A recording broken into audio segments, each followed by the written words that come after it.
Hi, I'm Cole, and today I'm going to be talking about all the awesome and exciting ways that you can curve tests. Four rules that I think are really important that nobody actually follows. So rule number one is that, so we have to assume that we have a function C of S, where S is the raw score and C of S is the curved score.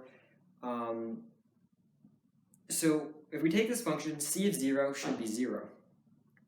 Meaning that if you got a raw score of 0, you should not get any points after it's curved because you don't deserve any points.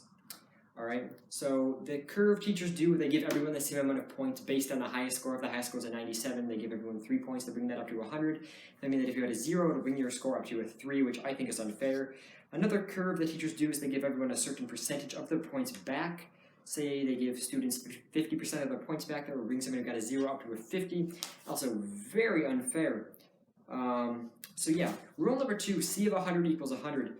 So that means that if you got 100, you should end up with 100. Most curves do this, except the one where teachers give all the students a certain number of points back, which I just talked about. So if we have that function, it would look something like C of S equals S plus 3, meaning that C of 100 equals 103. Now, usually teachers wouldn't do that curve if a student got 100, but applied to 100, it would bring it up over 100, which makes that curve unfair in that aspect as well. Rule number 3, C of X, or C of S, is greater than S for all values of S that are between 0 and 100, exclusive. So that means that the curve always brings your score up. The Regents doesn't do this. I've lost a couple points on Regents before just because of the way my scores have been curved down. I think the Regents uses a cubic-like curve, but they're not really awesome enough to have a sick formula for it. I've plugged it into my calculator, tried to do cubic regressions, and there's always weird residuals and such. So yeah, I think if you want it to be a nice curve, everyone's score should go up or stay the same, but mostly go up. And rule number 4 is C prime of X, meaning the derivative of function C, should be greater than 0 for all values of S between 0 and 100, exclusive, meaning that the curve should always go up between 0 and 100, meaning that it's not going to go up and then peak at some point, go down and back up, so that it would be unfair if the curved score of a 70 was less than the curved score of a 50, say. And I think that's pretty obvious. I really hope there's no teachers who curve their students' tests in that way. That would be quite mean. But now let's actually start talking about the curves and how to make them.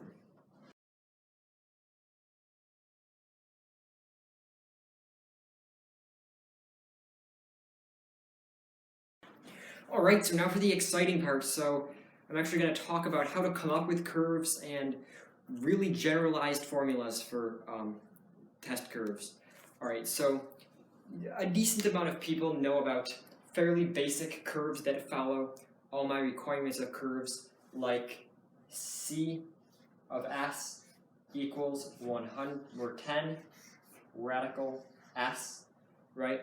And that meets all those requirements.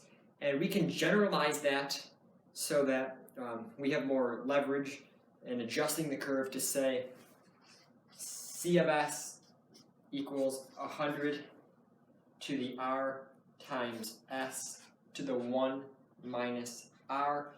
In this specific example, R equals 0.5 or 1/2, but that's just this one curve. That's the root curve or the square root curve in this very specific example. If R were to be 1/3, it would be the cubic root curve, and it would still follow all of my requirements. But where does that come from, and how can we come up with other curves that follow all of my criteria? And that is what we're going to talk about now. Alright, so let's see.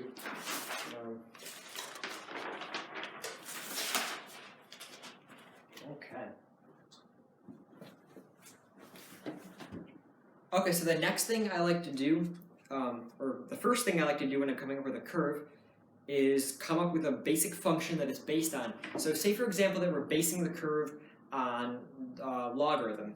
So the most basic function is f of x equals log x, not specifying a base here. If we were to sketch that graph, it would look like this right there. Now, one issue we're going to see with that is that if you were to get a 0, your score would be undefined. That's a major problem. I don't know how you put that into a grade book.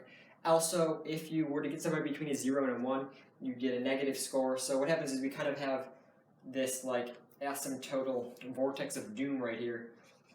So we don't want to get scores there. So, and that makes this, that violates the rule C of 0 equals 0. And that's not okay. So we need to fix this graph. So what we can do is we can shift it to the left 1. And now we're saying that f of x equals log of x plus 1. So now we have this graph that looks like this. And it goes through the origin. Alright? Now, the next thing we want to say is we want to make sure that C of 100 equals 100. And the way we're going to do that is essentially we're going to first set this, we're going to divide this by some other function to make a fraction that equals 1 when x is 100. And then we're going to put in, we're going to multiply that fraction by 100 so that when you get a score of 100, it ends up coming out as 100. So if we want this to equal 1 when x is 100, then we'd plug x into here, we'd say log of 101 equals 1. So if this was 101, and then if we divide this by, log of 101, and when x equals 100, this will be 1. And then we can convert that into the final function, f of x equals 100 log of x plus 1 divided by log of 101. And that's a basic logarithmic function. But we're going to improve on that. And that's what we're going to talk about next. Okay, so I have our curve function written right up here. And now we're going to talk about how we can make this better. It might look fine right now, but it's a very, very strong curve. If you were to get a 65 on a test and curved with this score, you'd end up with a 90.78. And that is too much higher than a 65 in my opinion. Maybe if it was like an AP Chem test or something. But like general tests, that was way too high of a curve. So what we're going to do now is that when we consider the graph of a logarithm, right? And if we look at this over a longer scale, we're going to kind of see that the sharpness in the curve in these areas here, it's much more curved than if we start looking up here. And as we get further out in this direction, the graph becomes less and less curved. It becomes flatter. So what happens is that if we take the graph of a logarithm and we actually shift it more than 1 unit to the left, we can end up having a less strong curve. So what we're going to do now is we're going to start by saying log of x plus some value, we'll call it v. And that's how far we're going to shift it to the left.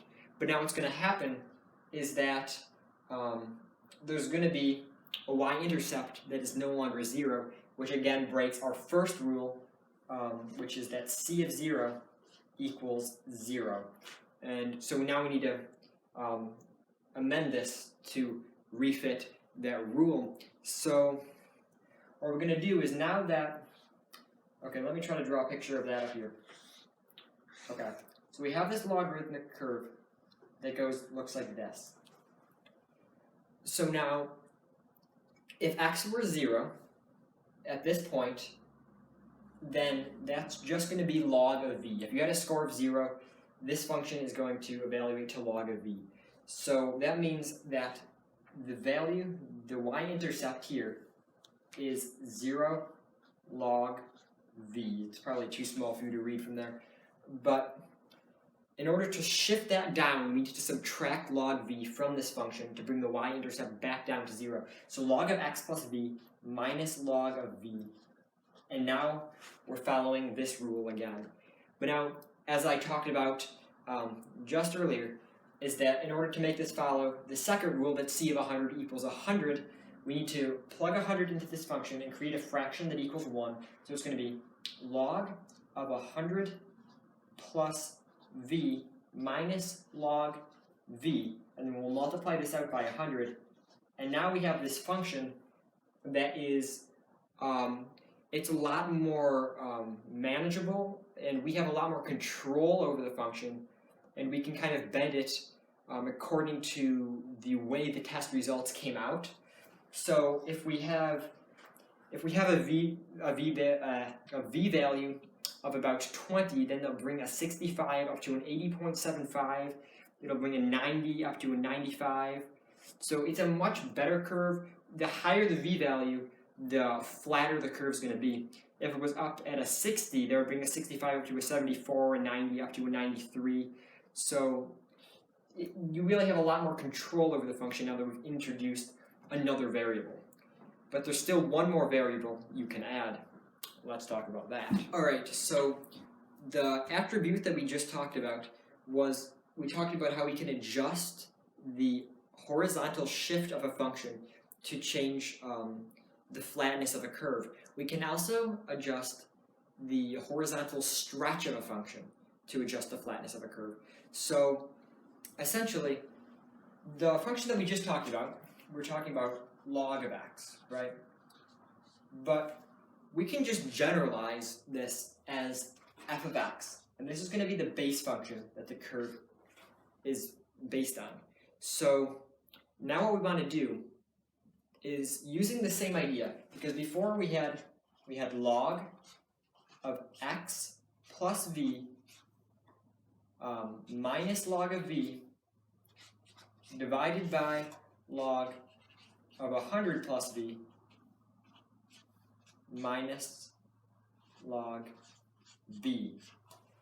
But now if we just replace log with some general function f, it's still going to work as long as it follows the last two rules that I talked about, and that's that the derivative of c of x, the curve function, is greater than 0 for all values between 0 and 100 inclusive, or exclusive, and c of x is greater than x for all values between 0 and 100 exclusive. So we can just generalize this into f of x plus v minus log of f minus f of v divided by f of 100 plus v minus f of v. So now, the one thing that we haven't done yet is, as I mentioned, horizontal stretches to the function. So if we go, let's do a new page, we can say, instead of just f of x plus v, we can say f of x over a plus, and I'm actually going to say b instead of v, just because b comes after a in the alphabet. And then we can now subtract. So if we were to plug a 0 into this, 0 over a is still just going to be 0. So we're still just going to subtract f of b. And then we're going to subtract, plugging 100, we're going to divide by plugging 100 into this, f of 100 over a plus b minus f of b. And then, of course, we multiply all this by 100. And this is the most generalized function for a fair curve that you can have. But now, what's really exciting is that we can take f and we can make it any function we want. So say you have a test on trigonometry coming up, you can be really thematically awesome and make f of x cosine of x or sine of x. Sine of x is actually a little bit easier to work with because sine of 0 equals 0, and that way you don't have to worry about doing a horizontal shift in order to make it line up like that. So we can say, now what we have to be careful about is the fact that cosine of x is bumpy, right? So we need to make sure that we follow the third rule, is that c of x is greater than x for all values, because we don't want it to hit a peak and then start going down. So we're going to look at that in one moment. Okay. Wow, that is an unpleasant temperature. But, okay, so up here we have our generalized formula, right? And we're going to use that to make a curve based on the sine function in this case. So let's draw the sine function out right here. All right.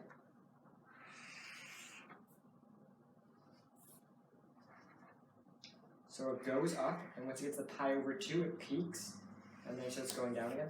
So we're putting pi over 2. That's 1 right there. Okay, so remember that the second rule is that c of 100 equals 100, and also that the fourth rule is that the derivative of c of x, right, that is c prime of x, is greater than 0 for, well, c prime of s, really, the score, for all s between 0 and 100 exclusive. Okay. Now, what happens at this point, cosine of pi over 2 equals 0, and then in this region here, cosine is the derivative of sine. In this region here, cosine is negative. So that's going to cause an issue. So we can only use the portion of the sine function to the left of this line, this portion here, in our curve. So we have to figure out how we're going to do that using the variables that we have up here. Now, we don't want to have a b value. We don't want to have any shift because this is already right where we want it with sine of 0 equaling 0. So we need to have an a value. And I'm not going to express that as a denominator just because of the nature of this problem. So what we want is we want 100. When we plug 100 into the function, we want it to become sine of x over 2. So the way we're going to do that is we know that 100 times pi over 2 over 100. 100 just cancel out and then becomes pi over 2. So we're going to say that in the numerator, we're going to have sine of pi over 2s over 100, which simplifies into, starting to run out of room here, simplifies into sine of pi s over 200, and then we're going to plug 100 in as s and put that into the denominator, just like we got right there. And it's going to look at like sine of 100 pi divided by 200, which simplifies into sine of 1/2 pi, which right here we see is 1. So this actually just becomes 1.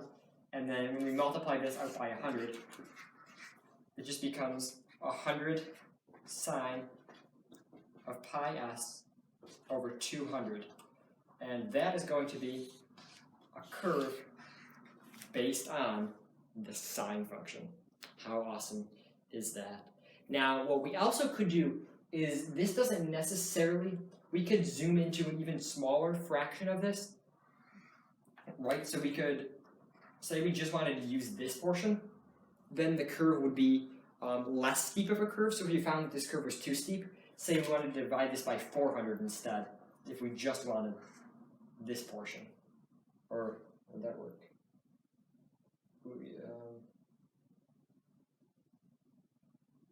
No, because then we'd have a different denominator. So, but we could work with these values in order to adjust the curve.